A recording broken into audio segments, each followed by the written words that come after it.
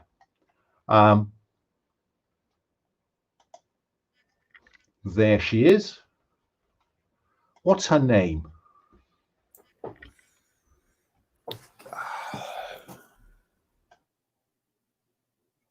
I think her name is Celeste. She goes by Cell. And tell us something about what's the first impression people get of Celeste? She's extremely bored.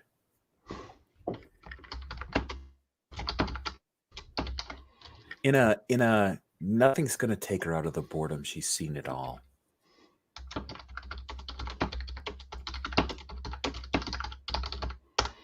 Okay. Morgan, your navigator. What's his name?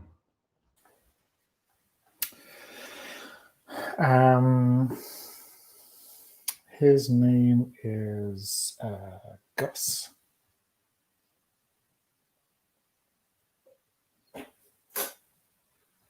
And what are people's first impressions usually of Gus? I think he tries to hide how, like, he tries to be calm, but he's really excited about, doing all of this stuff, like, traveling at barely sunlight speeds across the universe, right? It's, I think, like a dream come true for him. But he fails, presumably, because first impressions. Yeah.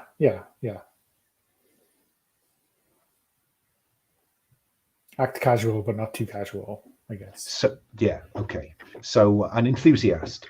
Captain Trisk, because you are contracted by Weyland-Yutani, they took the option to use a spare berth for a corp exec returning to Earth. What's her name? Her name is Nicole. Can we not do another in name? Nicole and Nat's a little close. Oh yeah, sure. No worries. Let's do Tanya. That work? Yeah. What was I mean, you met her when she boarded, and you left orbit and promptly went into hypersleep. So you've not had much to do with her. But what's your first impression? That she is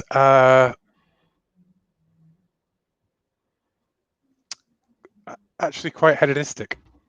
Like, I think that she got on hungover and was just like, like, whatever, just take me to my crew. Like, hedonistic and like self-absorbed, let's say, Okay, that works for me.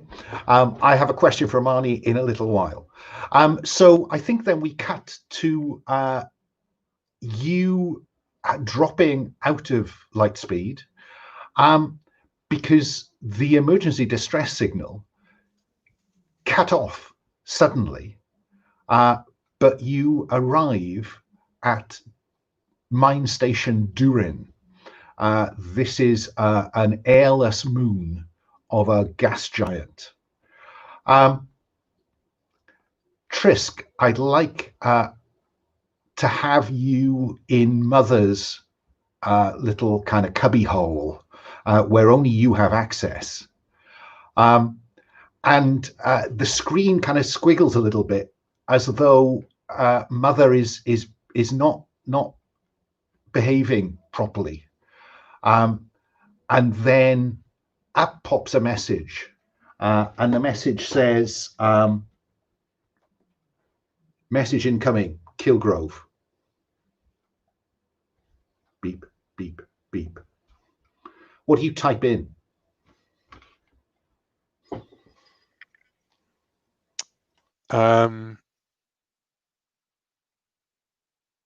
Message incoming. I just accept the message. And it says, pick up package from Shepherd. Shepherd. And just received, enter. Fine.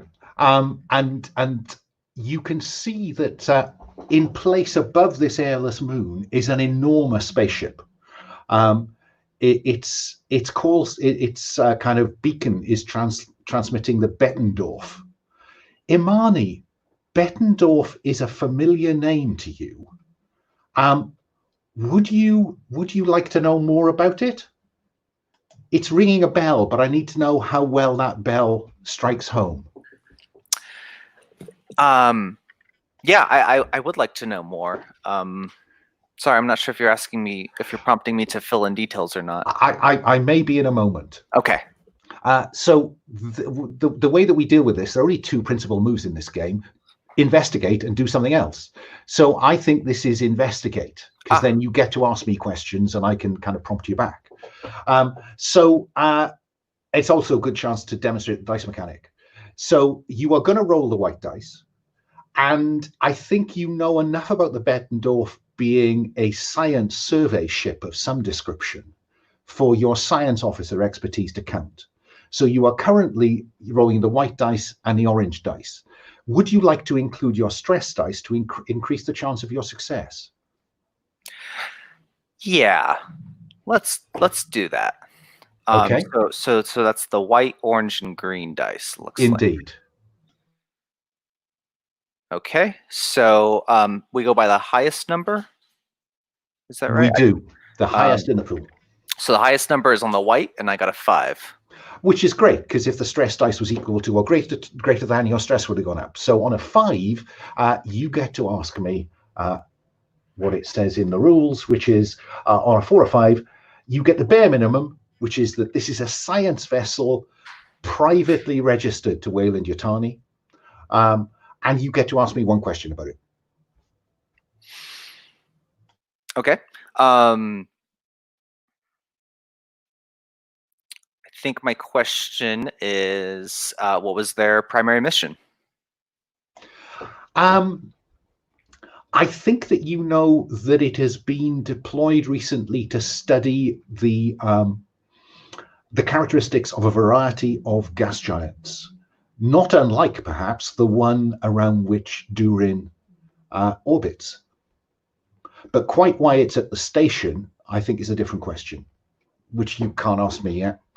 But the reason that it's familiar to you is that someone you were at university with is serving on board the Bettendorf. Who are they and what's their role?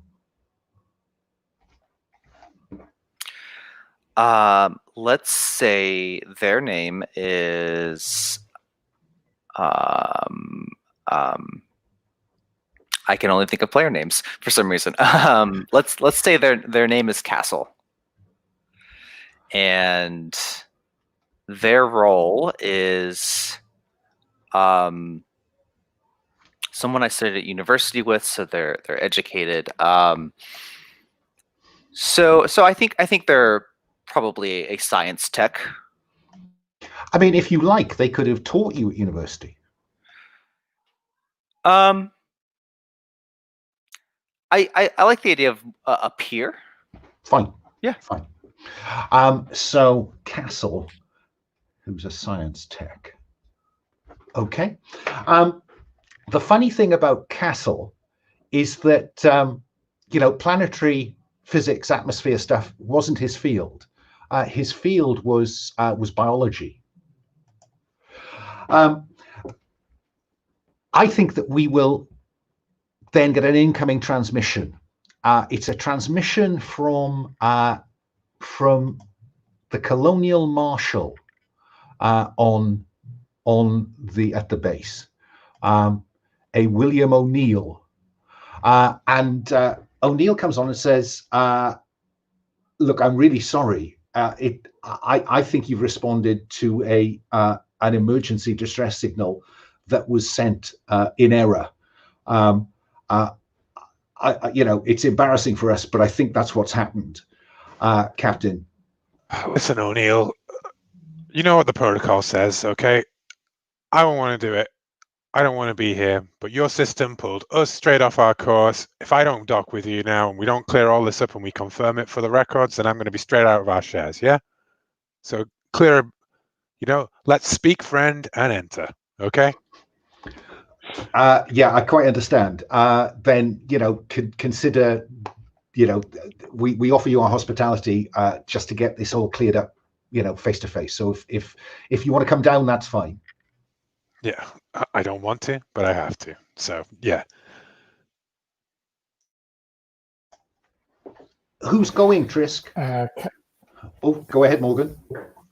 Sorry, Trisk, it got cut off while we were en route, and they've said everything is fine. So we have investigated it. I don't know why we need to touch down on this. You know what the regs say? I don't want to follow the regs, but we got to get it in their system that we docked, that we did. We followed the whole procedure. They clearly, whatever this thing has gone wrong, they didn't send out a all clear signal or we wouldn't be here. So we need, as it stands, we've arrived. Look, I don't want to do it, but with Little Miss Company in the cryo, I don't want to. We have to follow the lines on this one. Sure. Yeah, I mean, hey, it's a chance to stretch our legs and get off this heap of junk, right? Maybe we can get a drink in the bar in Durin. Who knows? Yeah. Do you think the science vessel was brought in on the same signal? I don't know what's up with them. That was those eggheads. I mean, is this a private conversation? Is this going on in the mess? I think it's going on.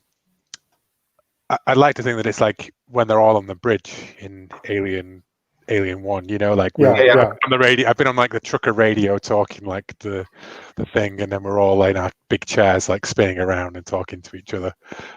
Imani is there as well, and Ferro. I think when I say maybe we can get a drink, I nudge Ferro in the ribs, Ferro. Hey, do it. We got to do this work. You don't want to go, I'll go. Whatever. No, I mean we can leave Gus and Sal to handle the ship if we all want to go. I mean, Gus always likes to check out the scopes, and Sal, Sal still owes us from that epic rager she pulled at the last station. Imani, what's your view? Yeah, Imani just listens in and then chimes to,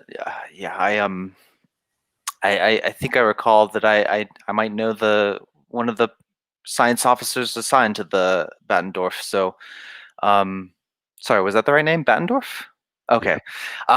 So yeah, I think this is a good opportunity. Maybe a little bit of knowledge sharing can happen. Well, don't share too much knowledge. You need to be able to walk straight afterwards. So let's cut. Let me cut. Ferro, I'm assuming that we cut to you in a bar, or is that presumptuous of me? No, bar sounds great. Morgan or Imani, are you with her? I think, if Ferro is going to be drinking, Morgan is going to be sober because piloting the shuttle is probably a serious enough task if you're docking with a station with everyone watching. So, I guess Morgan might be with her, but drinking whatever passes for soda out here. So that's just low strength alcohol because you are the designated driver. Yeah. Imani, are you in the bar, or do we see you with Castle? I think I'd like to be with Castle. Okay. And Trisk, I think I'd like to see you walking along a corridor where you've been directed to the admin level. And you can see two people come walking up the corridor towards you. We've already met O'Neill, but there's a conversation between him and this individual, and it seems to be a kind of fairly difficult conversation, because O'Neill is saying, "Look, Shepard, that's 11 people in 3 months. You don't, where are they gone? You don't lose people on this. It's pretty much a sealed environment." And Shepard's saying, "Oh shit, people do stupid things. They're probably lying dead in some mine shaft somewhere. But we got quotas, O'Neill. We got quotas." And they come up to you, and O'Neill says, "Captain Trask, this is Mr. Shepard. He runs Durin." Shepard, I hear good things about Durin. Shepard's the guy I've been told to pick the package up from. Yes. Yes. I hear good things about. Maybe maybe we can once we've cleared up this distress signal, maybe we can see if we might pick up some of your cargo for you. Yeah, I suppose we could do that. Look, O'Neill, just file the paperwork. I'll take the. O'Neill, you can find my XO in the bar. Like, if you could clear the paperwork up with her, like, we can get all this out. We can get out of your hair and be on our way. And let's see then Imani first. Probably eating in one of the areas of the habitat levels with Castle. The crew of the Bettendorf are allowed, they stop here once a month. They've been on station for 3 months. And they stop here every month for a little bit of relaxation. So let's have you sitting across the table from Castle having a conversation. What do we hear? Yeah, after the pleasantries are exchanged, Imani says, "So, I'm a bit confused. You never seemed to engage with this area of science. Why a mining facility? Did you just draw the short end of the stick, or have your interest changed?" I think you're rolling to investigate again as you question this person, aren't you? It sounds like it. So I think that your background with them will give you expertise. Do you want to include the stress dice? I think in this case, no. Okay. So just roll the 2 dice and let's see what I can tell you. All right. Highest number is a 2. Oh, a 2. So on a 2, it says you get the bare amount of information you need to proceed. And the bare amount of information is that while Castle is very happy to talk about all the good times, Castle clams up like a steel trap when you ask about the mission of the Bettendorf. Okay? Yeah. Let's cut to the bar where Ferro and Morgan are at the bar. Ferro, this could be an opportunity for you to seek relief from the horror and actually lose some stress if you wanted to. But I'm putting that before you, not saying you have to. Oh, yeah, that sounds great. The 2 things that she wants to accomplish in this bar, well, third. Any stress relief, anybody who might be around who's new that could potentially tell her a little bit more about her sister. And number 3, see if she can get an actual drink in Morgan. Okay. So let's start with a question then to the bartender, maybe. So maybe this is about investigate again, just to find something about his sister. See if he knows anything. So it is about your sister, but do you have any particular social skills that will allow you to be a good interrogator? I don't think so. No, nor do I. I mean, So veteran barfly, right? yeah. But I think you're just rolling the white dice unless you want to include the stress dice. Yeah, sure. Looks like I got a 2 on the white die and a 6 on the stress die. That's good, right? A 6 is a great result. We're very pleased for you. But because the stress dice is higher, would you increase your stress by 1, please? But you do get to ask me 2 questions. Oh, see, there you go. It's great. 2 questions. Sorry, what page is the investigate? Found it. Yeah. No, wait, that doesn't have question lists. Yeah, is it just questions? Do I just make stuff up? Hold on, I'm not good at this. You just make stuff up. Oh dear Just Lord. ask me Okay. any 2 questions you want. It's early, Rich. Don't worry about it. What can you tell me about Hadley's Hope? You've heard of it, right? Oh yeah. Little pissant colony, LV426. Yeah. I mean, interestingly, and you didn't hear this from me.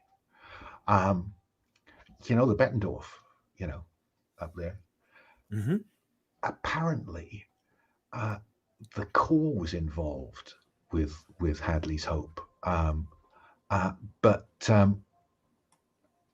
apparently the Bettendorf then was called in to clean up something that happened to the Corps ship that the Marine ship that went to Hadley's Hope when because people know the colony failed, terrible kind of nuclear accident apparently, but apparently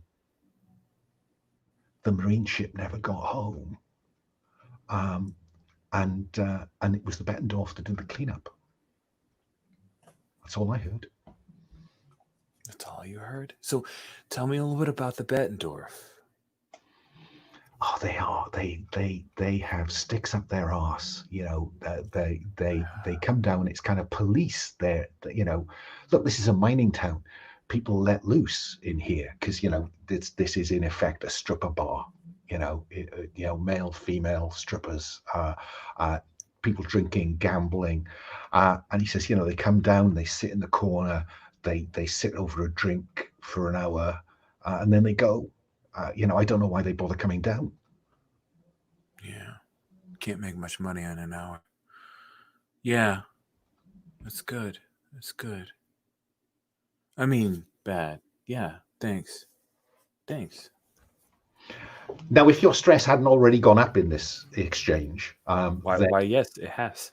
Yes, it has. So I won't make you roll for the stress I normally would when you roll a 6. Thank you. That would be just harsh. But Morgan, what are you doing while Ferro is investigating? I think I'm just kind of listening in because a Marine ship goes missing. It's not nothing. It's pretty unusual, and I guess I'm taking some professional interest in these Bettendorf guys now, if they're responsible for disappearing the Sulaco.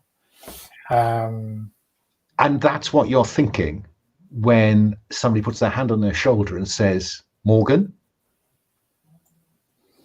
Yeah, so turn around on my bar stool and see who the hell this is. It's a Colonial Marshall with O'Neill on his shirt.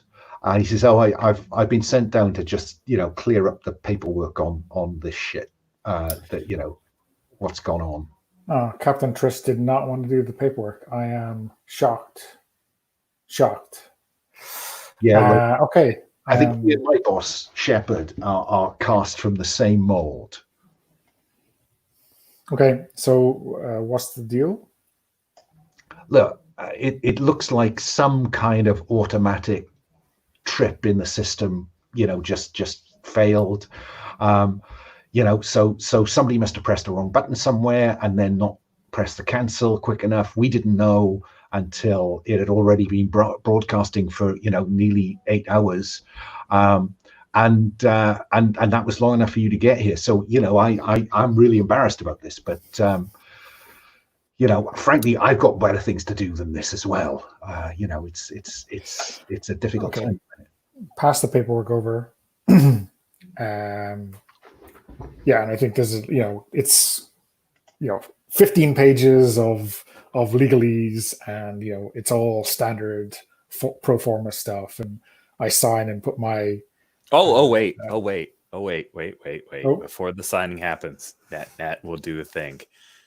She just bursts in and puts her hand on O'Neill's shoulder. Hey, O'Neill, Morgan, we need to have a look-see. We got to follow the regs. We got to get on board. We got to go to the Bettendorf, just do a walkabout, easy peasy. But if we don't follow the regs and later we got to stand tall in front of the man and we didn't do it, you know what happens? You want everybody to lose their shares? Come on, Morgan. O'Neill, so like the maybe the first letter has been signed, and Morgan, turns to O'Neill and says, O'Neill, I mean, 8 hours of a distress signal being sent out. That is like, signal goes a long way in 8 hours. And you didn't, who, we got to find out who did that. Right? Look, I mean, the techs are on it. Do you really, I thought your captain wanted to sign the papers and get gone. Well, when he shows up, we'll get gone, but now we better, and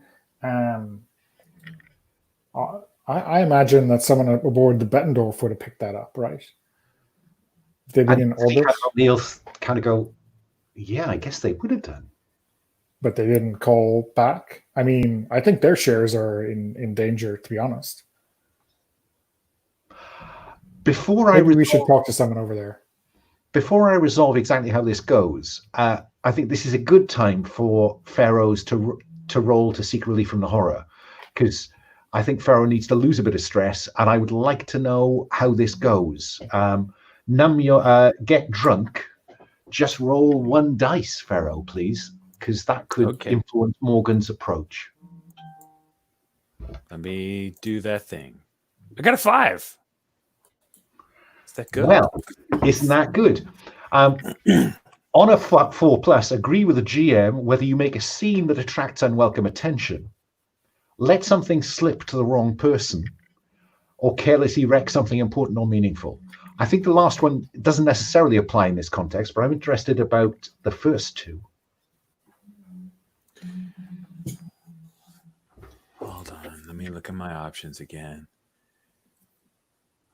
I mean, let something slip to the wrong person feels about right in her current state. So, yeah. What does she know that a Colonial Marshall really shouldn't know? Or anything else you want to let slip, Ferro? Take control of the fiction.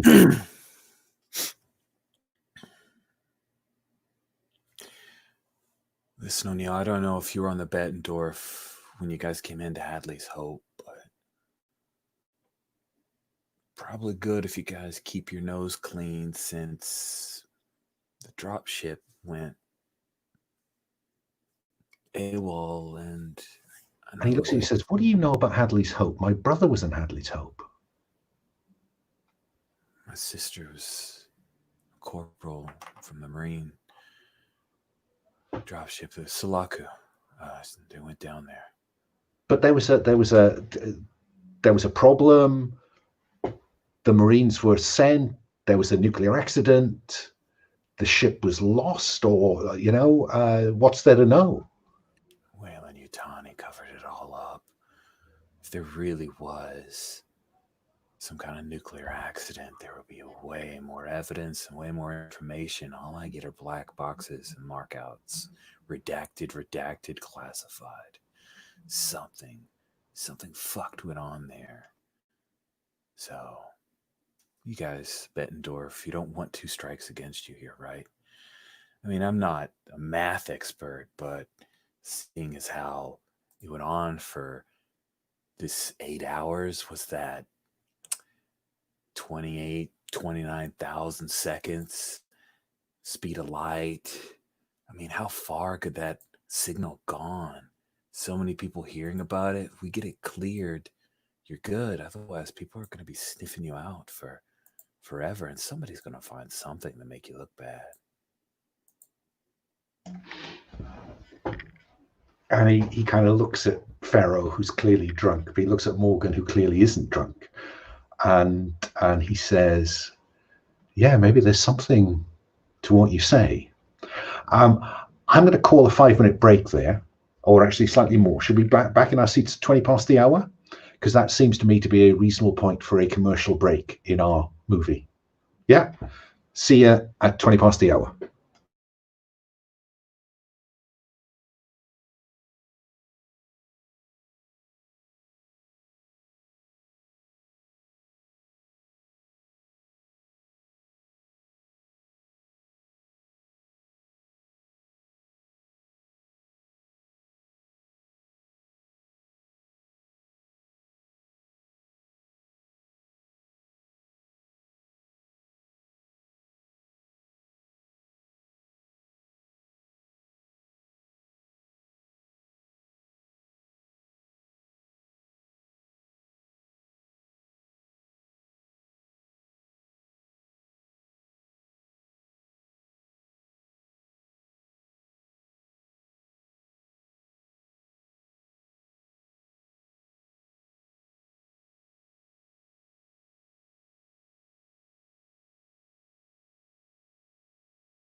You probably haven't played Alien Isolation, have you, Alan? No. No, it's an absolutely brilliant game, like massively. But that is about the space station Sevastopol, which Amanda Ripley's grown-up daughter, goes to, and it is screaming. Like so much of that. Marshall saying like people are going missing, what's going on, and then the execs going like, listen, there's nothing to see here, nothing to worry about, kind of stuff. It's great. Well, I mean, I have to say, I lifted that from Outland, where he investigates the suicide of 11 people in 3 months, I think. I have not seen Outland. I've only you must see it. I mean, it's a terrible film in a way, but it's great in a terrible way. Yeah. Oh, terrible. The novelization is acceptable, but it's I guess it's High Noon in space, right? Yeah, that's how I've heard it described, which has always sounded intriguing, but just never, In fact, the thing that's odd about it is, I mean, now I watched some clips in preparation for this, and that bizarre thing. It's true in Alien as well, that gravity only happens in vacuum. So there's only, everybody walks around fine, and they get in a spaceship, go outside, and suddenly it's all kind of. Anyway, we're back in the room. I'd like to cut to because Ferro made no secret of what she was talking about in the bar, and I think at the end of that scene we probably saw a member of the Bettendorf crew just get up and leave the entertainment levels, and so what I'd like to do is to just have a cut scene where we cut back to the Omestra, and Gus, who's in charge and he just can't suppress his excitement. He's been, Gus, you have the con, is what he said to himself when you left. He's checking all the readouts in the bridge. And Tanya, the exec, comes onto the bridge and said, "Did you hear that?" And Gus says, "What?" And there's a kind of clang somewhere. And he gets on the intercom down to engineering and says, Celeste, are you doing anything down there that would are we hearing metal cooling or what? Then we cut back to Durin. Imani, what did you do after Castle cut short your lunch date? Yeah, I think since Castle's being tight-lipped about the whole situation, and I'm imagining Trisk is still tied up, so there's maybe. Well, maybe I can get in touch with Trisk. I was thinking Imani might go to Trisk to give him a heads up that there's something odd about this situation. Well, the place to find him would probably be up on the admin levels. So I see you in a lift heading up. Yeah. Yeah. Okay. Trisk, I see you in Shepard's office with a glass of whiskey. What do you do? What do we see? So, Shepard, I got a package to pick up from you. Where is it? And he reaches down into his desk, and you can hear him tinkering with some kind of lock. A drawer opens, and he brings out a small box. It's only about so. And he says, "Yeah, when you get to Earth, someone will be in touch to collect this. It's extremely valuable." It would have to be worth my time. Now, what's this about? If you wanted us to dock here, you shouldn't have just set off a distress signal. You know how much paperwork that leads back? Yeah, but it's a technical hitch. And Kilgrove told me when you would be the nearest ship, according to your course logs. So it's a really convenient way to do this. Yeah, convenient. You ever find things convenient out here on the frontier? Oh, come on, Trisk. I mean, O'Neill is a crossing T's and dotting I's kind of guy. He's no detective. Well, let's hope not, for both our sakes. And I'll knock back the whiskey. And I don't think Trisk is a guy who's doesn't pay to ask questions and things, but he may, after taking that box, when he gets a moment, he will inspect it. Well, we'll come to that in a moment, perhaps. Imani, you've been told that your captain is meeting Mr. Shepard, who is Conam's production manager here, head of the installation. And so I guess there's a kind of zzzt from the door intercom in the office, in Shepard's office, as Trisk is just tucking this box into his bag. And it's Shepard's secretary saying, Mr. Shepard, I have the science officer from the Omestra here wanting to speak to their captain. What do you do, Trisk? Put him through. Go, Imani. And Imani enters the room, kind of nervously glances between Shepard and who he doesn't, I don't think he knows Shepard, but between him and Trisk, and then looks at Trisk and says, Captain, could I maybe have a word with you in private for a moment, real quick? Don't mind me, said Shepard. See, hear, speak. Right. Well, yeah. Maybe this concerns you as well. I just came back from catching up with a colleague of mine that works in the science department on the Battendorf, and I apologize, but I don't know. There's something odd going on with him. He was very, very tight-lipped when I asked about how he came to be out here and what they were working on. I mean, this coming from the man that every day in university would tell us all the sort of details of what he did the night before. So this is just very strange. Trisk is just sitting there staring at you, and he looks over at Shepard and rolls his eyes massively, and he's like,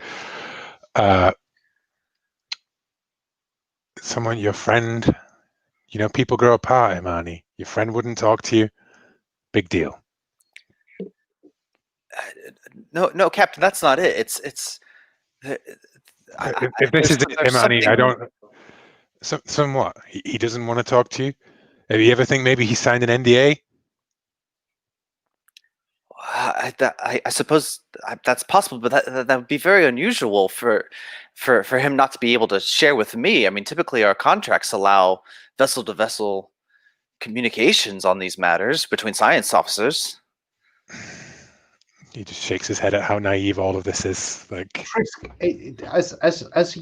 are you angling for shaming Imani in front of Shepard? I just wanted to check in.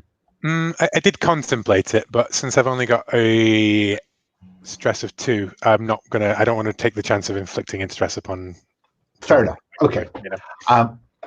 So Stonewall, Imani, what do you do? I think he just like kind of looks to be a little flustered, and it's just Shepard, help me out here. What do you know about the Baden-Corps? Comes every 3 months. Roll to investigate, Trisk. Okay. Do you have any expertise that would apply? Would my captainship apply? Tell you what, I will allow larceny to apply here, given what I think may be the context. Okay. Stress or not? No stress, but I did get a 6. Right. Okay. So on a 6. Okay. So the basic information is that Shepard looks very coldly at Imani. He is concerned that Imani is talking about the Bettendorf. So Trisk, you've got 2 questions to ask me. The first one, if you want to use the one you had, was what do you know about the Bettendorf? Yeah, I'll do that. What does he know about the Bettendorf? It's just a ship. He lies. He lies. Yeah. And I want to ask, have any of the crew of the Bettendorf gone missing? Like the crew, the people of his. Don't take me there again. I get that from fucking O'Neill. Look, you just take your ship and fuck off. Yeah. And was he lying about that one, or is he just refusing to answer the question? I think he is stonewalling, and you can tell by his response that the answer is probably no. Yeah, I'm going to look over at Imani and say, well, you heard the man. Let's take our ship and fuck off. And we can leave this hole in space. Like, who managed to build a hole in space? Good work, Shepard.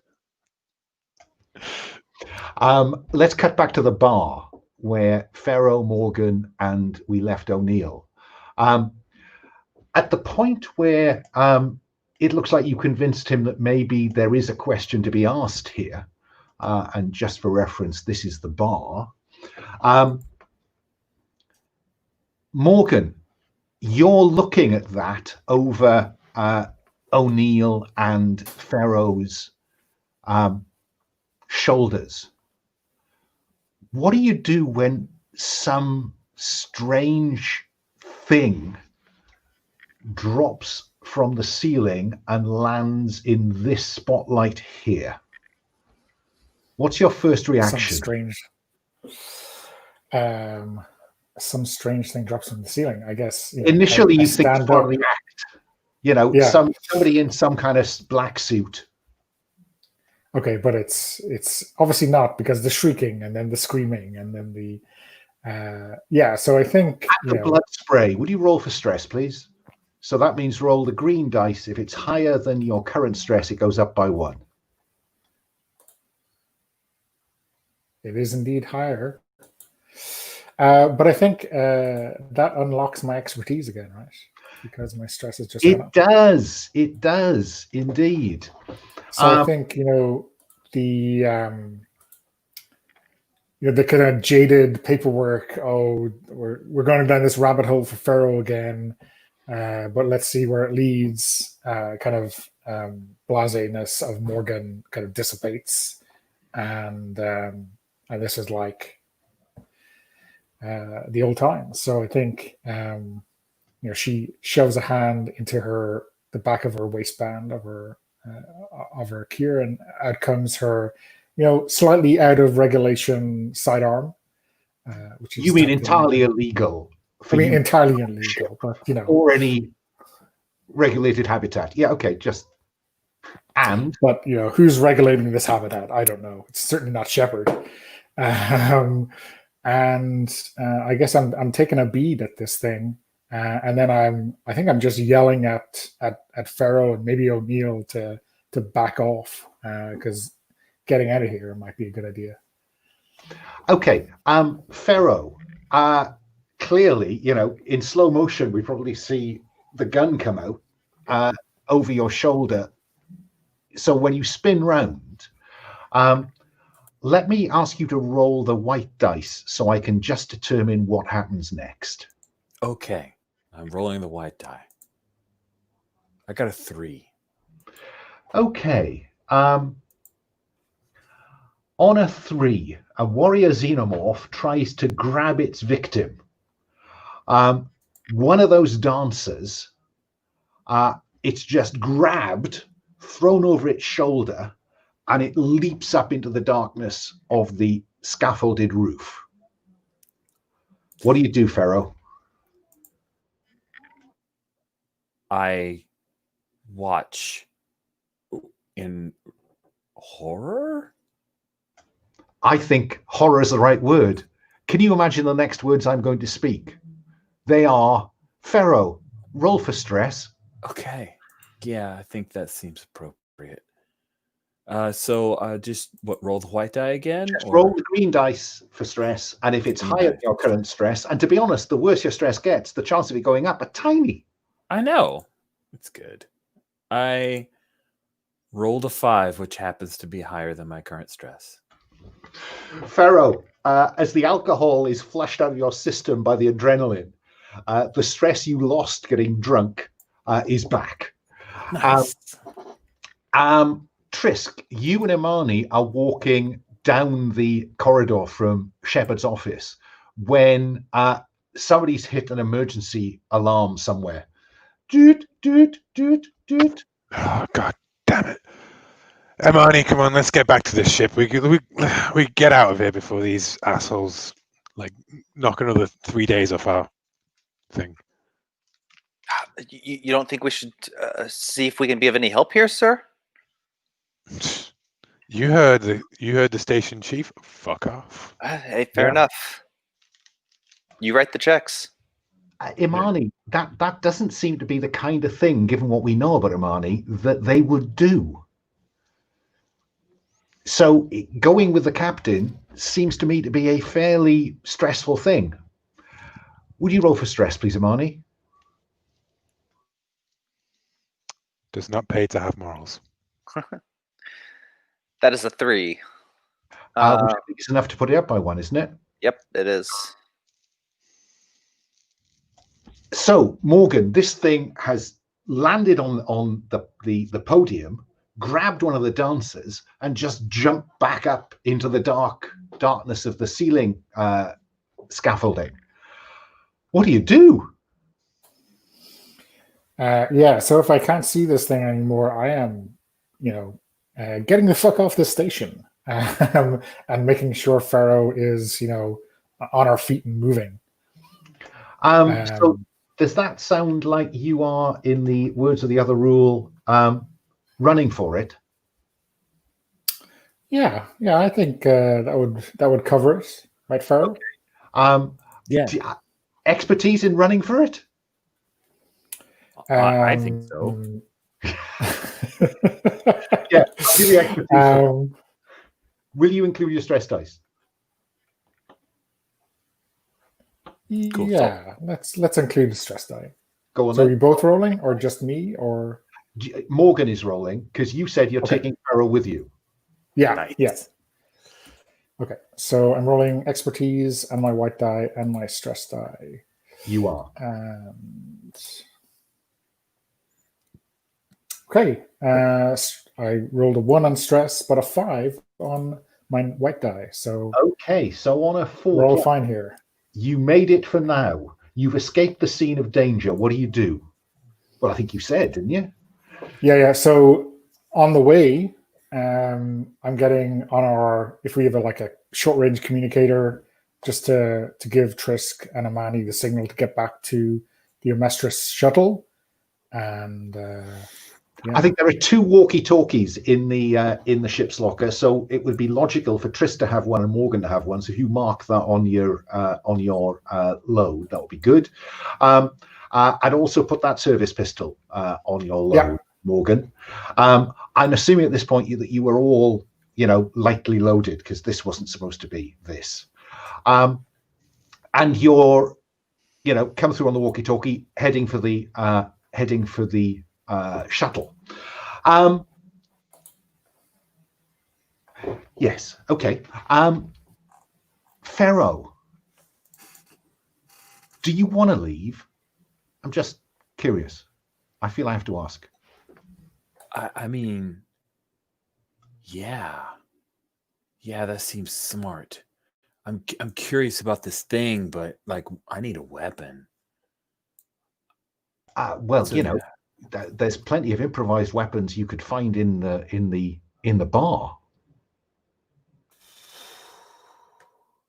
Break a chair. Hey, we need to kill that thing. Morgan, come on, man. We are trained Marines. And it jumped up into the ceiling, into the darkness, right? Give me that pistol, man. I'll take care of it. No. Okay, let's take the fire axe. Morgan, tell Ferro I don't pay her to be a goddamn hero. You pay us? That would be a start. So there is almost certainly a fire axe in a kind of break-in term in case of emergency. Oh, God. This is a fracking I'll emergency. elbow it. Okay. Grabbing that. There is chaos in the bar. People are scattering. There is a single cage lift that goes from the entertainment level up or down. It's just, people are being trampled.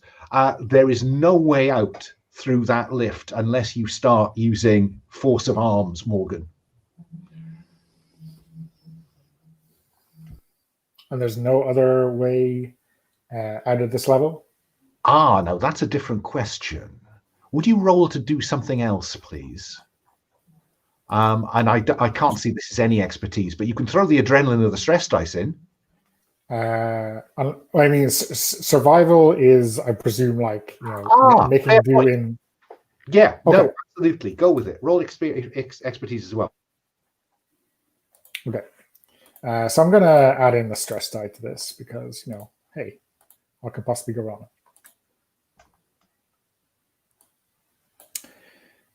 So I got a 5 on stress. And that is the highest white die, so my stress goes up.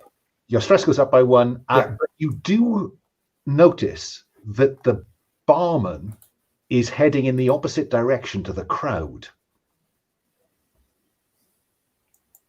Okay, so I'll like point at the barman Ferro and say, we're going that way.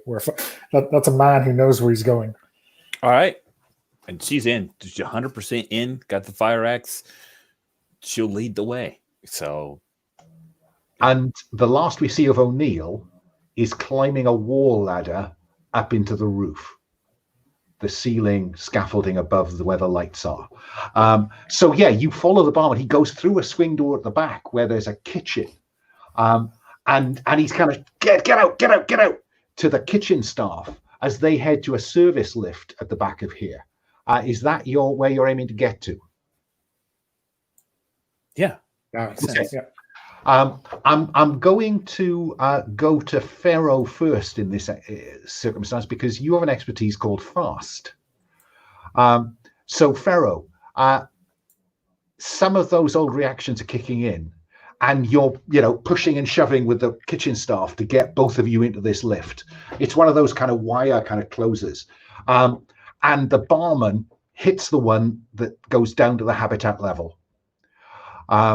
And that is not the way you want to go. You need to go up. What do you do, if anything, Ferro? Because you could perhaps intervene to stop him doing that.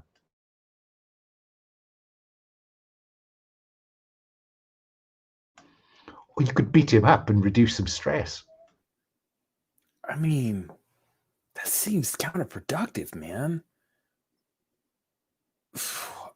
I'll shove him aside. What the hell's going on? And he turns to you aggressively. You're going to have to put him down if you want to. Oh, yeah. Okay. I'll do that then. He's aggressive. Okay. He's aggressive, but you are a player character, which means he's not aggressive enough. So I'll let you roll to seek relief by beating somebody up. Okay. I'll do that thing. If the adrenaline wasn't pumping, you'd maybe just throw him away, but you can't. Yeah. I mean, I've got an axe handle and stuff. Okay. So I rolled 1 and roll a d6. Okay. Got a 4. On a 4+, do you run off to be on your own for a while, or do something that puts the team at risk? Can I suggest to you that running away from the lift is not necessarily going to be a winner? And so what I think we now find is Morgan and Ferro standing in front of the lift controls with a lift full of kitchen staff who want to go to the habitat level. We'll cut from there to Trisk and Imani. Trisk, what's the plan?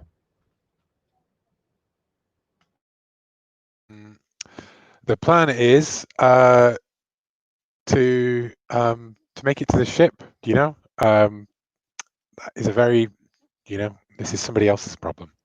And that's when people begin to run screaming from the cafeteria into the corridor ahead of you. What do you do? I see a panicked crowd, a mob, and I'm going to grab Imani, and we're going to step into the maintenance tunnel that runs alongside this tunnel and try and avoid them. Which would be locked, of course. Yeah, but I have my wonderful illegal multi-key. on You me. do. And so that illegal multi-key will get you into the maintenance, the spaces behind the walls. Yeah, I yank Imani in with me for, like I feel like it's that sort of like moment of shock, and then Trisk is like, oh, God, Imani. Shepard's secretary was on the way to the cafeteria, and she sees the crowd. She sees you disappearing into this kind of secret door, and she runs to join you. What do you do? I like pull her through and slam the door shut behind us. Who knew Trisk had a soft spot? Yeah. So the three of you are in this space now. Imani, what the fuck is going on? Yeah, exactly. I think Imani is just kind of like shocked and like slightly panicking of just like what is going on? Just this is blown up, and I think he's like kind of looking between Trisk and the secretary of just hoping someone's got answers for how did this blow up so fast? I think he is slightly panicked. Shall we determine how panicked he is? Would you roll for stress, please? Yep.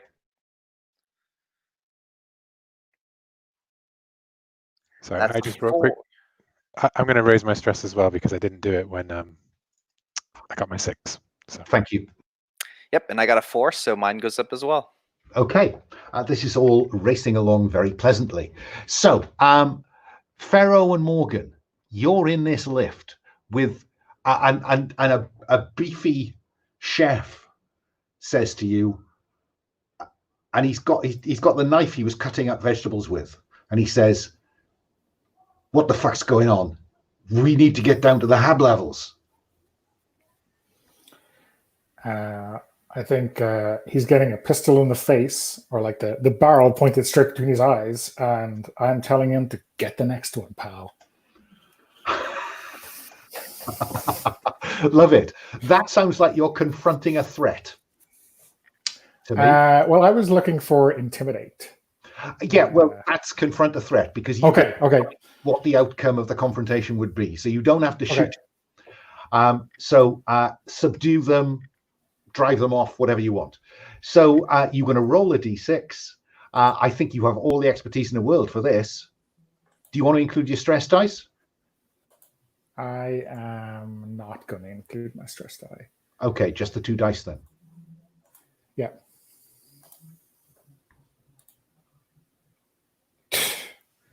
2 3s. 2 3s. You fail. I mean, those add up to 6. You fail or succeed at a cost or after a hard choice the GM will describe. I think a hard choice. Oh, okay. No, well, go on. No, go on. You tell me. What do you fancy? Oh, I thought you were going to describe it. So yeah, let's go. Yeah, I was. I thought you were going to tell me that you'd prefer a failed and a hard choice, but I think it's a cost.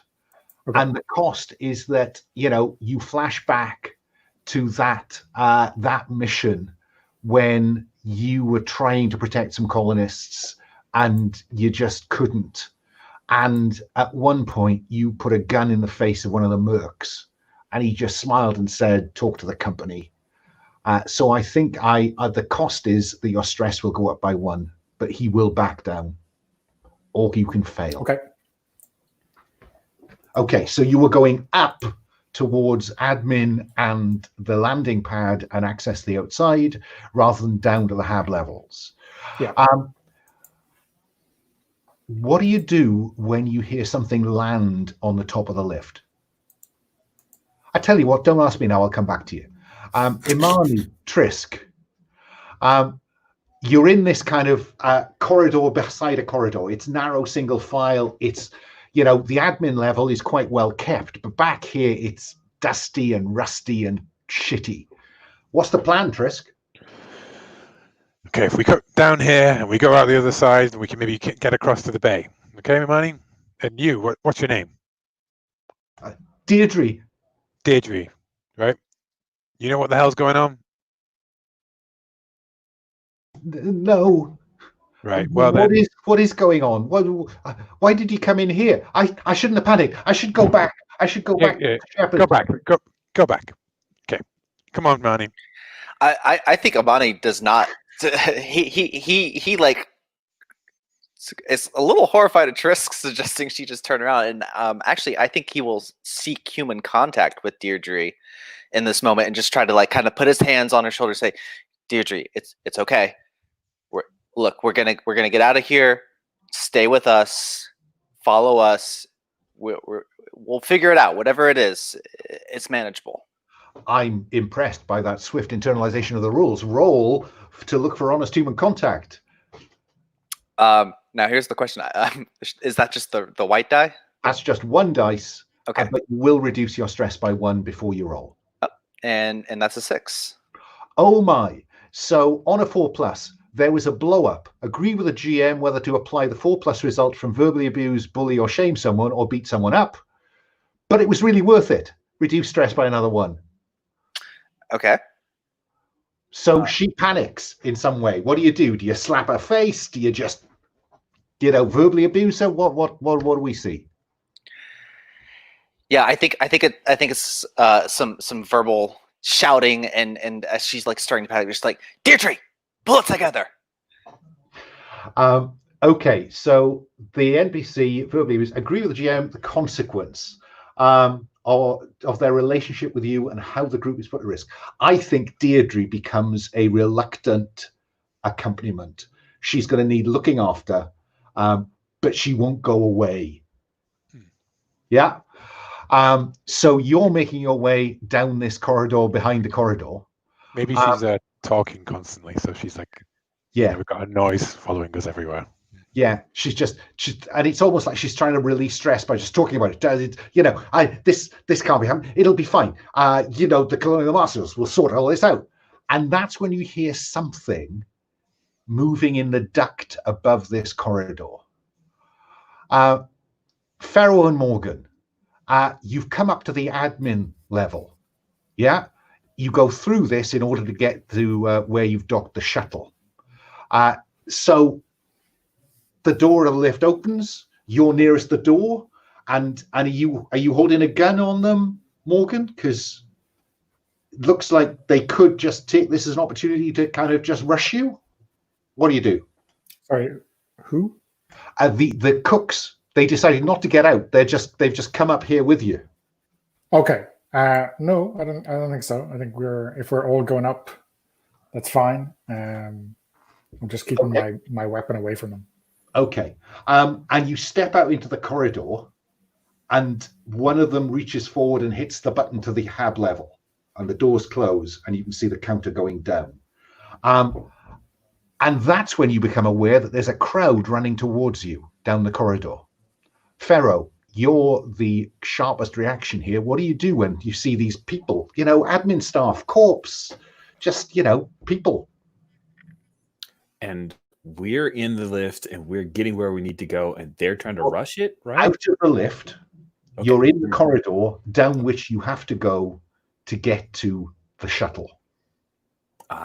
So we're just trying to make our way towards the shuttle, and this crowd is coming to possibly sweep us up.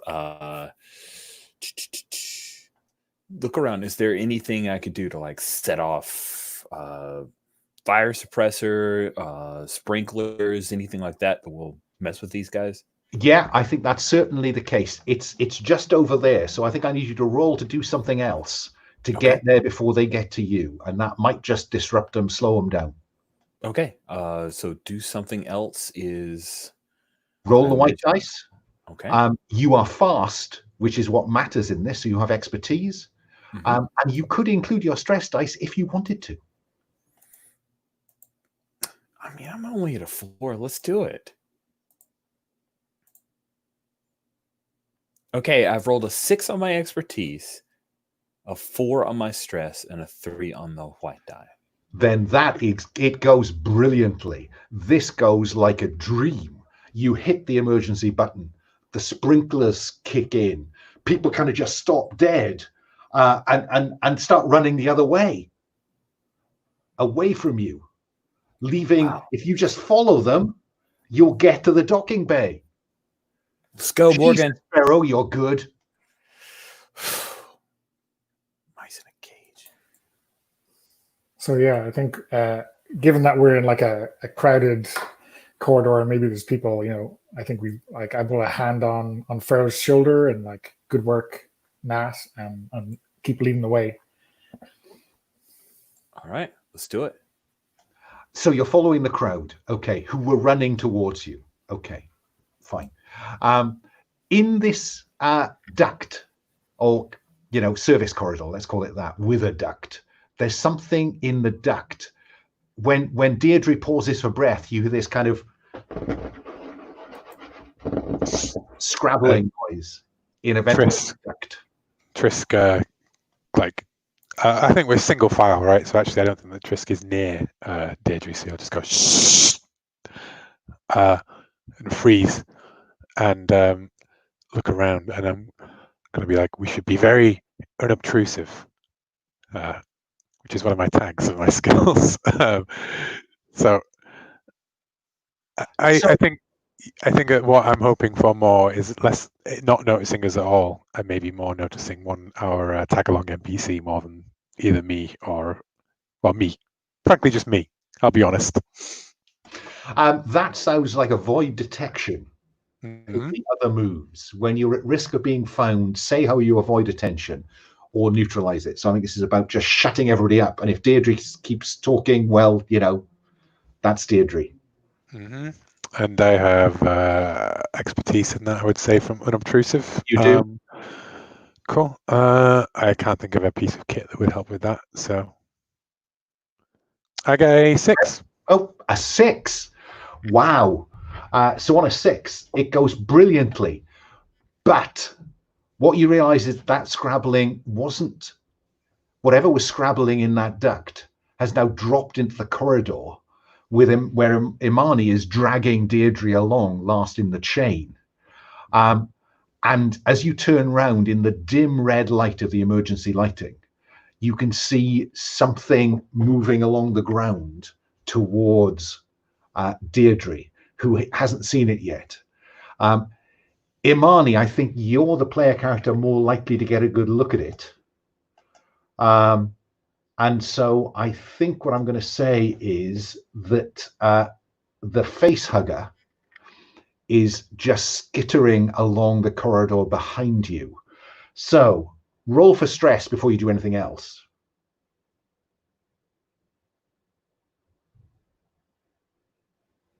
All right, that is a 5, so my stress goes up. Frankly, it should. And then roll me another d6 so I know what it does. Okay. And that's a 1. A 1. It leaps for Deirdre's face. Do you want to protect her? No. By putting yourself in the line of harm. I think we just found a line that Imani will not cross. It leaps for her face. And it hits her face. And she's on the ground, fitting. What do you do, Trisk? I'm gone. Imani, do you follow Trisk, or do you stay and look at this thing? I do. I would like to maybe try and do some analysis and see like what has happened here. Has it killed her? Is she alive? Is there any hope for her?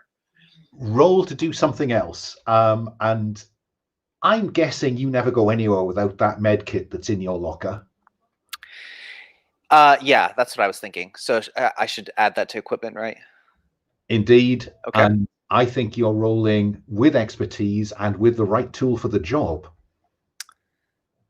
Okay, so that adds the gray die. Okay.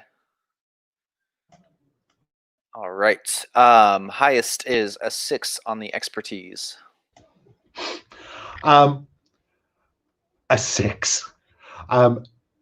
She is definitely alive. Do you ask me another question?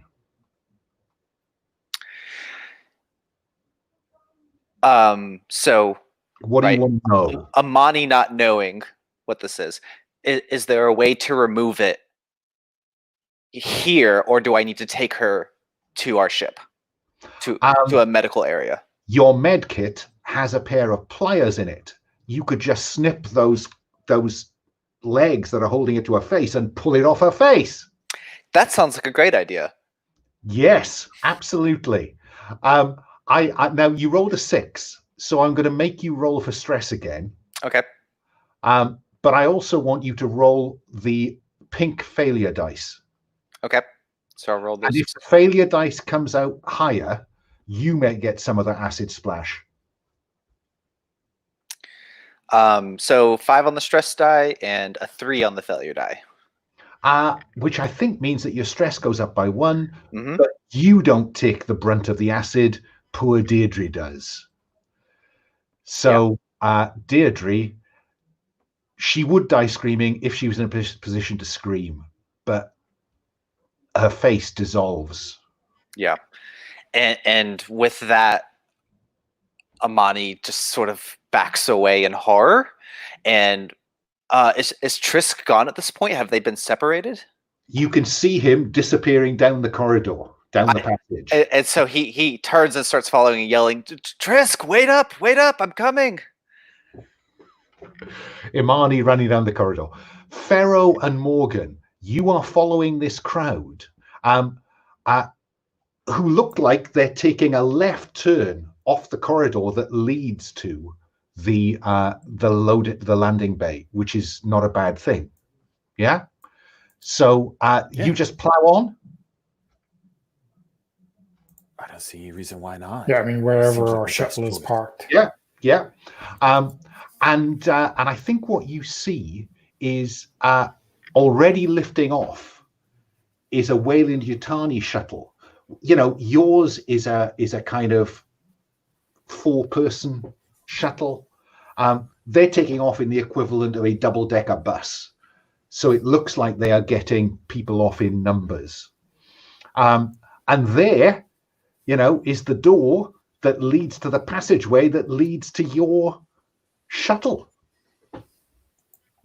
I think I want to give Ferro a chance to notice something. Oh. Okay. So Ferro, would you roll to investigate? I think I'm coming to you because you're fast. Sure. And I think engineering tech would give you some expertise here, actually. Okay. Well, my stress is doing fine, so I'm going to go ahead and roll that too. Stress is only a 1. My expertise is a 3, but I got a 6 on the white die. Oh, well, you are home free. I will tell you something you need to proceed, which is that there was something, you know, Weyland-Yutani is this pristine white shuttle. And there was just a kind of black dot on the outside. Something was hanging on the outside of that shuttle when it lifted. That's the basic information. Do you want to ask me up to 2 questions? Of course I do. Does it look like the thing we saw in the bar? Absolutely. Do I see? Oh God, this is Fridge being nice to you. Do I see any others around here? Yes. You see that, you think, shit, and you look down and you can see something in the shadows of in the shadow of your shuttle out through these kind of big windows in the door that will lead out to your ship. Morgan, look. Oh, whoa. Hey, we got to take it easy. She's looking around for a weapon. Okay, let's slow down and put a bead on that thing and see if we can't get up close before it notices us and then blow it away, right? That'll work. Well, it would work, but bear in mind that your ship is out there on the pad in vacuum. You're about to enter the corridor, the boarding corridor that will take you onto your shuttle. It's outside in vacuum. Okay, sorry, I thought it was in the corridor itself. Okay. No, but so there's got to be say that because that's the point at which the crowd that ran up the side corridor come screaming back onto this corridor.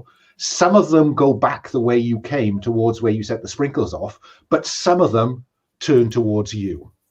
Just to, you know. So Morgan, what do? You're in command. So they can't get into our shuttle without us, right? Is that right? Absolutely. You would have to open the door and get into the corridor and then open the shuttle door. So I'm going to suggest to Ferro that, in these hangar bays, there's always like maintenance workers' vac suits. So let's see if we can get a couple of those for when it all goes pear-shaped. There are 2 vac suits on the shuttle. Okay, but I mean in the hangar bay. Oh, I see. Yeah. Oh, yeah. They will certainly get two emergency, suits in next to the doors. Does that sound good to you, Ferro? Or yeah, good idea. Good idea. Let's go. Come on. Okay.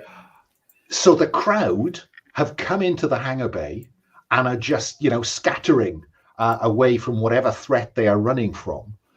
You're by the doors that will lead you out to your ship, putting your suits on. Let me cut back to Trisk and Imani. Imani, I think, has caught up with Trisk and is. What happened to the girl? Some creature latched onto her face. I tried to remove it, but it spurt this like acid blood thing and just it tore right through her. Christ. Okay. Morgan, come in, Morgan. Gus, anyone? Morgan here, Trisk. Where the hell are you? We're in a maintenance tunnel. We're heading down towards the bay. Is it clear? Okay, we're in the hangar bay now. There's one of these things just outside our umbilical corridor to the shuttle, so we're getting into some vac seats. There's a crowd down here too of civvies, so it's going to get messy. Oh, shit. And then hit the other button. Omestra, come in. Shit. Lead on towards the bay. We'll have to get there and deal with whatever is there. I can't think of the way. I think the point at which you exit the access corridor into the loading bay is the point at which Ferro and Morgan are in their suits and about to open the doors. Those are the only 2 emergency suits here. There's just 2 of us, so that's fine. Sorry, guys. It would take too much trouble to take this off and hand it over. Well, how about when you say that you're going to take the suits, you tell us that you're going to take the suits and there's no more, right? And we say, and I'm like, shit. When you're in the shuttle, come round to hangar like C5 or whatever, right? Or like airlock C5. And we're going to take a route to a external airlock where hopefully we can get more suits and they can come pick us up from the outside of the station. Oh, you're going out the emergency kind of little gate in the big gate just down the way. Okay, no, very cool. Also, you'll know that we, like, as per Alan's previous answer, we have more suits aboard the shuttle, so we can like bring them to you. Yeah, it's better than nothing. Right? If you use that emergency airlock, there is no umbilical. You will have to suit up, get in the airlock, get into the outside, and get to it. Yeah. Or maybe someone will have to do some daring flying, and we'll have to do that thing in Sunshine where they blow themselves into the airlock. But who knows? Okay, so Morgan and Ferro, you open, hit the big red button. The doors open. You're into this. It's not in vacuum, so you're making your way down the umbilical connecting to your shuttle, and people have noticed that the doors to your shuttle have opened. Ferro, I think Morgan will probably be heading up because they're the designated driver, as I remember. You're next. I'm a little drunk, so it's fine. It's a good call. And now the helmet is on. At least there's no chance of you getting more drunk.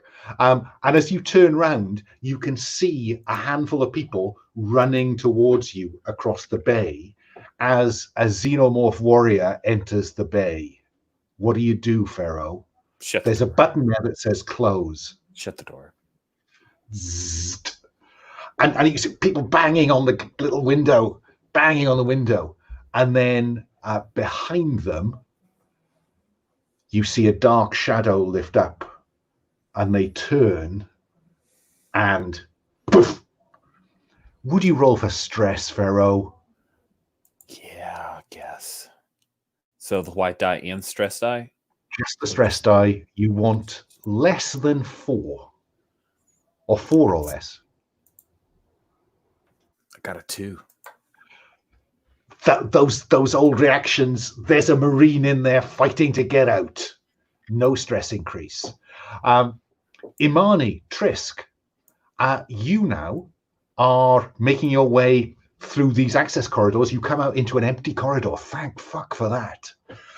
With this rickety kind of emergency airlock, and there are 2 emergency vac suits. One size fits all, which you clamber into, and then into the airlock, and you're in the airlock. There's the place where you are hoping any minute now Morgan is going to land a shuttle. Morgan, I think that's a role to do something else with your pilot expertise. Will you put stress into the pot or not? Because I noticed that you are coming very close. At 5. So I can roll this, and I'm almost guaranteed not to crash and burn, right? Well, Morgan, you have a choice to make here. Do you want to pilot it, or do you want to hand it over to Ferro to make the piloting role? Because if you roll a 6, I will make you roll for stress. Just saying. Yeah. So is there anything here that would help us with the right tool for the right job, or is this a bit? I think this is expertise. This is expertise and nothing else, unless you put stress in, which I think would be risky. But all I'm saying is it's simply risky for Morgan to make a roll at this point, unless you can seek relief in this short flight. Yeah. So I think we're making, like, Ferro and Morgan are I guess are making a connection, right? Because Morgan has gone down this rabbit hole to find some kind of truth about Ferro's sister. So yeah, I think maybe, like, as they're getting the shuttle ready for flight, some honest human contact. Yeah. Okay. Reduce stress by Ferro. Yeah. So I think it's probably talking about the shit talking the company, right? And I don't know how they got this much influence over everything. Every colony they seem to have their fingers in, right? And they fuck everything up. Oh shit. So I will roll a d6, right? You'll reduce stress by 1 and roll a d6. Okay. And that is a 4. On a 4+, there's a blow up. Agree with the GM whether to apply the 4+ result from verbally abuse, bully, or shame someone, or beat someone up. Ferro, what's the nature of the blow up? Oh, I thought she was hitting on me, so I leaned in to kiss her. Oh, yeah. Okay. That's real human contact. Like we just survived, and now so. Yeah. Oh no, that's brilliant. It's still indulge in meaningless sex, baby. That's where I was headed. I thought we were on the same page. Sadly, 4+ result for Morgan is exactly the same. Things go very badly. Agree with the GM whether to apply the 4+ result from verbally abuse, bully, or shame someone, i.e. Ferro, or beat someone up, i.e. Ferro. Which way would you like that to go, Ferro? Yeah, I'd just like to say Morgan does not need to beat Ferro up. So verbally shame, that sounds great. Like even just turning the face and Ferro realizing I completely misread the situation. Yeah. I think, as Ferro leans in, it's like there's a hand on her shoulder. It's like, the fuck? Oh, shit. I'm sorry. Fuck. Okay. Yeah, let's. So, yeah. Just went didn't go well then. Shit. I'm gonna go throw up in the corner. On a 4+, and they are a PC, your words hit them really hard. They roll for stress. Ferro, roll for stress. Okay, I'm fine though. It's fine. I'm gonna roll for stress. Here we go. I got a 5, and my stress goes up. That's great. I'm literally going to go throw up in the corner. So Morgan, you now have a little bit of stress headroom for this roll to land this as close as you can to this emergency exit. Yeah. Yeah, so I guess I'm rolling my white die, expertise, and stress. If you want to. I mean, I think I want to save our captain and or our science officer, right? I mean, we could just fly off into the sunset, though maybe it's not good if we're alone. Okay, let me roll.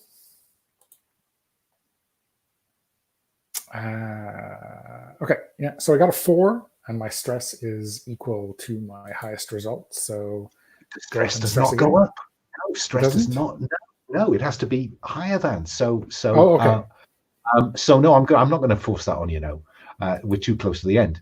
And I'm inclined to play to the end rather than break because we seem to have a roll going. So you succeed, not brilliantly. So there is some ground to cross, Trisk and Imani, between you and that shuttle. Yeah? Yeah, that sounds good. Yeah. Again, I'm amazed that you haven't played Alien Isolation. So, yeah, cool. We open into the void, and it obviously all suddenly goes very quiet, and and we lose. Yeah, and gravity turns off in the same way. And it also turns off for the xenomorph that you notice has just jumped off the delta wing of the shuttle. Imani, let me come to you because I'm just curious at the minute. This thing has jumped off. Do you carry on or run back to the airlock, Imani? Oh man.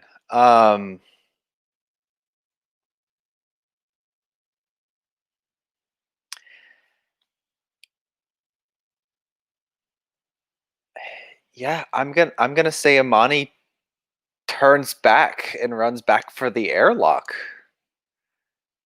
Because this thing's between us and the shuttle, right? And that way. I'm imagining in these suits. I mean, I don't have a walkie-talkie. We have no comms, right? So you have comms in the helmet. We do have comms. Okay, yeah. So Imani is just screaming at everyone that, oh, holy shit! Something just jumped off the wing. Trisk, we got to get back into the airlock. They're gonna have to figure something else out. And Trisk just sets off running for the shuttle. So Trisk, let me see, what is this thing going to do? Would you roll me a d6 so I can work out what the warrior is going to do? That is a 2. 2. It tries to grab you. Do you confront it up close and personal? Do something else to avoid its venomous tail every turn until you succeed brilliantly? Or the GM's cost may be that you are subdued and carried off? Or run for it? Run for it. Back towards... Oh, you mean like, I guess, I would like to do something else. Try to get past a threat or distract it, I think. Well, in this moment, it is going to catch you. So the options available to you are confront it, which you know. Yeah, I'll do the one where I roll until I get a good success, because I haven't done that before. Fine. So roll to do something else to avoid its venomous tail. And I will roll with survival. Oh yeah, that would apply. You know, this slow motion ballet between you and it. Yeah, and I will include my stress dice because why not? And I get a 6. Boom. My goodness me. So on a 6, I'm just going to put your stress up by 1 because that seems like it wasn't a stress die. It wasn't my stress die that was 6. No, but on a 6, you Yeah. Yeah. So rather than waste your time with another roll, I'm just going to improve your stress by 1. But have you balletically leap across it into the open airlock of the shuttle. Imani, you're back at the other airlock, and the head of the xenomorph looks at Trisk and then swivels towards you. What do you do, Imani? I run for it. Into the airlock. I'll let you get in the airlock, no problem at all. Trisk, you see the alien has looked at you, and then it's looked at easier meat, and it begins to move towards Imani. Go! Take off, Morgan! Go! Slam the airlock door shut. Could I point the tail end, the business end of this shuttle at this alien and give him a little afterburner blast? Oh my goodness me! What a brilliant move! I think roll to do something else successfully, and we see the alien incinerated. Expertise, normal die, stress. I don't know if there's any right tool or failure option here. Oh no, I want you to have the right tool. Roll with the right tool, which is, a shuttle drive. Okay, let's roll and see. Because it would be dramatically impossible for this to fail. Well, I got a 5 on my expertise. Everything else is pretty low. So yeah, I think we see the shuttle take off, and Tristan's going, "Yes, we're getting out of here." And then tilting towards the engine is pointing right at that xenomorph, and then a quick blast of those engines fries it. And on 4 or 5, you succeed with no obvious complications or benefits. Cut to all 4 of you on the shuttle approaching the Omestra. Yeah? What's the plan? Can I look at this package that I've carried this whole way? I've also marked on my equipment, so I'm now at the other end of average. Is it like a case, I imagine? Kind of like a... Synthetic gemstones. Whatever they're mining here, they clearly have the capacity to produce synthetic industrial scale, industrial quality gemstones. They could just about, if you could fence them right, they could just about pay the mortgage off. Good to know. Very good to know. Okay. And there's the Omestra, just sitting there in space. The Bettendorf, maybe 1,000 yards away. Has anyone been able to get through to Gus or Sal? No response, Morgan. Oh no! I tell you what. I think I will have a response. It's not on the shipwides. It feels like someone's tapped in, by not using the ordinary systems. And it's Sal, and she's saying, "We've been fucking boarded." Sal, this is Morgan. Who's boarded you? I don't know. They look heavy duty. Gus told me he heard somebody moving about or something moving about in or on the ship, and then all I got was just background noise from the bridge when a bunch of people burst in, and Gus said, "Hey, hold on!" And then there was a shot fired. I don't know what else to say. I'm just hunkered down in engineering. Okay, Ferro. You think we can hook into the Omestra's comm from here? Yeah. I'll have to patch it through. Oh, this shit's physical. Can we do something like? Is it like plausible that we could like send a distress signal straight to the Marine Corps? let's see how plausible that is, Ferro. Well, no. So this is the threat that we're going to use to get rid of the borders on our ship. But I just want to know that it's in the realm of possibility that we could do it. Oh yeah, I think roll to do something else to patch a distress signal through from the shuttle with Cell at the other end to then shuffle it into the distress signal. So yeah, I think it's eminent. Whether you can do it, Ferro, we'll find out, but it's eminently plausible. Well, if it can be done, I've got it. It's fine. I don't have much stress. So yeah, maybe we patch into the announcement system on the Omestra, and like it's whoever the fuck is on board our ship, get off now, or we're calling the cavalry. Well, look, I'm not going to make Ferro roll for that. That's easy. Yeah. Right. Sorry. I'll make a roll for whether if you have to press the threat button, make that work. Yeah. And wait. I think there is a comment from Ferro once Morgan starts to ordering people to do. I'll say, "Shit, Morgan, that's genius. We didn't ask it politely." Fuck, this is going to be great. What a great plan. And there's a kind of pause, and then a signal comes through. The face of this individual on a view screen. I don't know who you are, but you have lost this game. Who the fuck are you? You don't need to know my name. I am calling you from the Bettendorf with the full weight of Weyland-Yutani behind me. Your interference here has caused us additional difficulties. Interference? We were just getting a drink. Then I am sorry that you find yourself in this predicament through simple bad luck.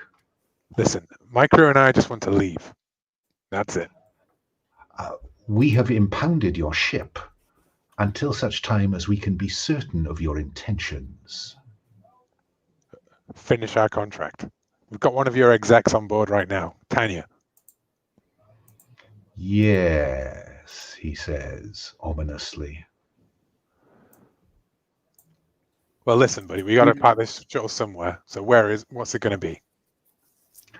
You may board your ship. Do you want to roll to investigate, Trisk, to see if he's just bluffing? Sure. Got 5. I can tell you there is a degree of bluff in this. If the Marines or anybody else were to turn up here, this would magnify his problems enormously. Yeah. So do you have a specific question you want to ask him or me about him or anything else? I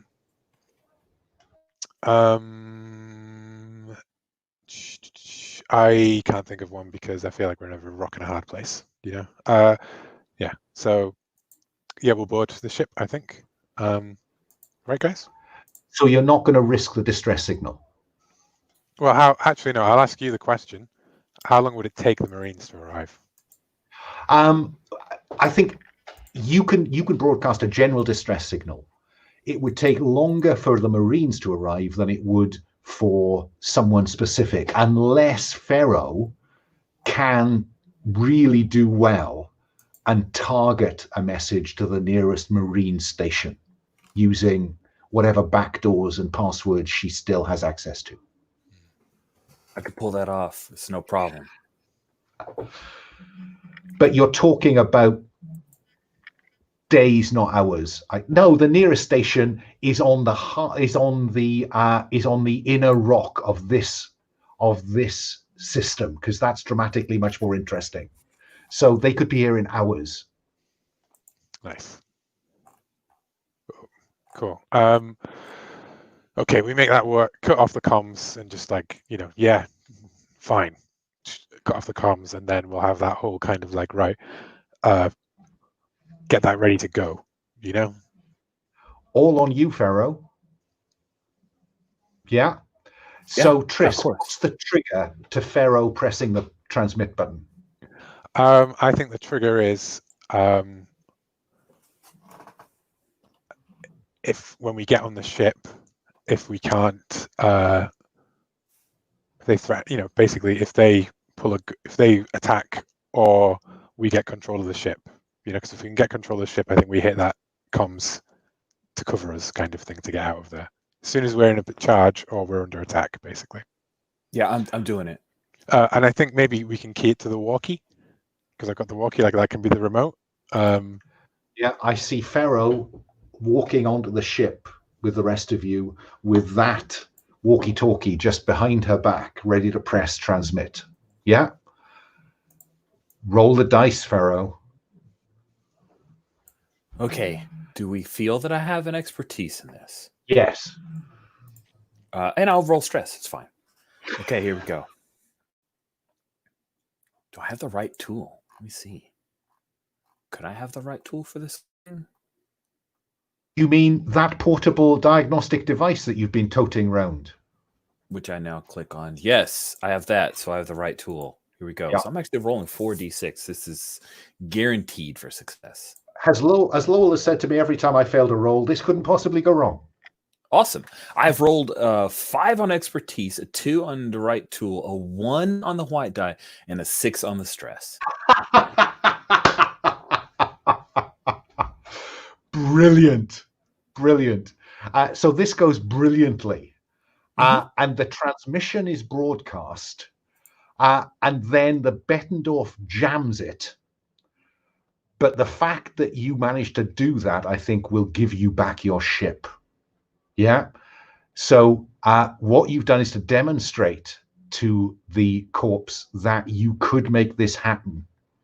And if they hadn't been able to stop that, they'd have been really trouble. So there's a timer going that's counting down now to when this will get through. And so I think we probably see the Weyland-Yutani heavy-duty Marines backing off, and their shuttle taking them back to the Bettendorf. As you're on the ship, you're back in control. What's happened to Gus? Both Gus and Tanya are dead. Shit. Okay. So did my stress go to, because I had a 5 stress and I rolled a 6 on stress. Does it go up or does it? It goes up, I'm afraid. So you break at this point, Nat. Okay, cool. What does that look like? I think when Nat breaks, she's basically going to look for the biggest weapon she possibly can and be ready to shoot a lot of things. Colonial Marines, maybe. Weyland-Yutani for sure. Shadows in the corner. Does she throw herself at these Weyland-Yutani goons before they leave? With the fire axe, I think she's still clutching. Yeah, I mean, she's still got the fire axe, but I guess we don't have like heavy arms, so fire axe, or if she's stolen Morgan's really nice pistol, either one of those. Yeah, I think she's gonna. We need those guns. Look at those guns those guys have. So yeah. Yeah. So it all goes to shit in a handbasket. Ferro goes berserk. Trisk, do you subdue her before she can do any harm, or do you let it all go to shit? Trisk is going to join in the fight. He's going to shoot these mercs as well. While Morgan heads to the bridge to try and get the Omestra out of here, or are you getting stuck in as well, Morgan? I mean, if two of our crew are jumping on them, I mean, I'm pulling my pistol and joining in. I'm gonna pop a shot from at the guy in the rear who's turning around to say, "What the hell?" All in, all in, right? One in, all in. So I think we may have reached epilogue, folks, because this, Imani, I'm not going to ask you what you do because I think the die has been cast by the time I get to you. But I think that is probably where we will go to epilogues, because I can't see, I don't want to resolve this with a dice. I want you to give you control of where this ends for you. So let me start with Natalie Ferro. Nat, what is the last thing we see of Ferro? We see Ferro has slung over her shoulder one of the Weyland-Yutani rifles. She's kind of staggering at some point. She's bloody. We're not sure, like the blood spatter, so some's on her. She's been shot at some point. She's still dragging the axe, and she hits a button to open into, I don't know, we've got an escape pod. And then as soon as she does, like the face there, and the with the mouth, you know, and the big metal teeth. Okay, enough said. Thank you. Sealed inside the other shuttle. You left in Harry. You were right, and you got into Sally, where there is a xenomorph. Morgan, what is the last we see of Morgan? I think we're in the science deck or an experimental lab on the Bettendorf, and she is shackled to a chair, and then you see like a robot arm just push an egg in, and then it slowly uncoils. Imani, what's the last we see of you? We see Imani on the Bettendorf as well, standing beside Castle, exchanging notes as Imani has now joined the Bettendorf's crew because they pay better. Looking through the window into the room where Morgan is sitting. Trisk, what do we see of you? I think like the shot of the ship, of the airlock kind of thing, like as that gunfight went off, it like zoomed to the outside of the ship and you could just see flashes of light through like the viewports and stuff, like blood splatter across the thing. And as it goes back in again, it's like all silent, and it just shows like there's a trail of blood and a shattered case with synthetic stones trickled all along the way. And Trisk up against the wall, blank-eyed staring off with riddled with bullets, basically. And I think that's our game. That was a very spectacular ending, folks. I really enjoyed that. We've got about 5 or 10 minutes before we really ought to let Rich go and just prepare himself for a game that starts in 20. So can I have a quick stars? I suppose roses and thorns, because this is a one shot, no wishes. So can we start with roses? If I go in order of character keeper, Donna, any stars? Yeah, I think I really loved everyone's characters. There was like a core conceit that really worked in them for a one shot. Some kind of real drive to get into trouble and to stay in trouble. So really appreciated all those touches. Yeah, I think you leaned into the situation really well, all of you. Thank you. Moving along, John, any stars? I really enjoyed playing with all of you. I really enjoyed the system. I like the way the stress kind of fluctuates up and down. It was really fun, and I thought everyone did a great job, like you said, leaning into the drama and everything. Yeah, and behaving in ways that I think fitted the characters. When you turned and ran for the airlock, I thought you were lost, I have to say, but Morgan came to the rescue temporarily. Will, stars?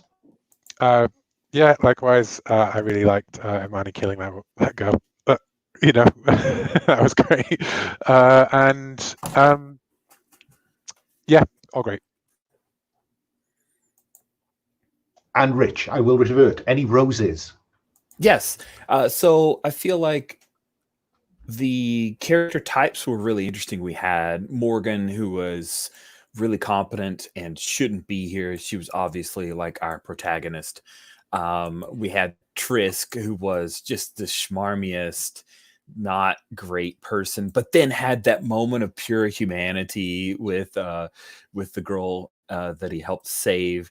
And Imani, like, you were the slime ball. That was great because I just really felt Imani, like that character was very stark to me, and I liked all the like stress flowing back and forth and having a relief. Like there was a pressure release valve that we as players could engage in, and it was, you know, moderately successful. so I like that. Yeah, I mean, I have to say, Rich, I thought you were aiming to go a couple of times in there, very kind of givingly. So let me go back round for Thorns. Donna, what could have gone better? I feel like the arc of her was a little bit uneven. Like, you know, it was essentially not there at all, except in terms of the background for our characters, and then it like ramped straight to 11 very, very quickly. So I don't know how you do that and better in a one shot sometimes, but yeah, I don't know whether it's baked into rules or a scenario. I'm not sure. I think that's an interesting point. I mean, I've only ever run this as a one shot, to be honest, because I struggle a little bit with seeing how Alien can run more than one, you know, episode. But I think I'm going to try to put a two shot in the calendar to see, because in a one shot you also can't give a lot of time for that air to breathe for people. So no, I get that. John, any thorn? No, I agree. Alien, it's always, these stories are tough, right? Because yeah, how do you balance everything? But had a lot of fun. Good. Yeah, it's a slasher movie in the end, isn't it? Will, thorns? Nothing other than it would have been cool to have been on the Omestra or the Bettendorf because of those maps and, like, you know, that kind of thing. But you know, that was time more than anything else. In terms of the two-shot-y thing, I think that you think about Aliens, they have the part where, you know, they get in, it all goes to shit, and then they have that brief period where they're, what the fuck do we do now? And then go off, right? So, like, I think it could be great as a two-shot, and it would give that breath kind of stuff. Yeah, I think that's the next logical thing to do. Rich, any thorns? Yeah, so the thorn's a little bit of a self-thorn in that when I read the character sheet, I saw the which member of the group do you most care about or care most about, ask them why. Which member of the group do you care least about, ask them why. And I was excited about that going in, and then we got into the game and we didn't do that. Like, we didn't have those questions. And I see that that Will answered the question, but I didn't feel any like past, present connection to several characters. Like, I knew Trisk and I had hooked up, and I never got to say, because I figured that it would keep me from getting kicked off the ship, you know, and like that was a missed opportunity where I was going in and saying, oh yeah, I can't wait to have these questions, and then we didn't do the questions, and then I never circled back to go, hey, we should do the things. No, that's absolutely a thorn on me, Rich. I mean, I thought about it, and then I kind of thought, well, I'll pick it up in play. But then, you know, stuff happened. So I think that's partly my pacing, where I was, on the one hand, a very gentle introduction, and then you know, stuff started happening very quickly. So no, I think you're right. I should have done that as early on, because I wobble about with those questions about whether I should make it based on previous experience or what happens in the game. But no, it's a fair thorn, that one. And they're nice questions that deserve asking on me. But thanks, folks. I really enjoyed that. Thanks for joining me for a one shot. I'm going to end the broadcast now, so say bye-bye to the internet.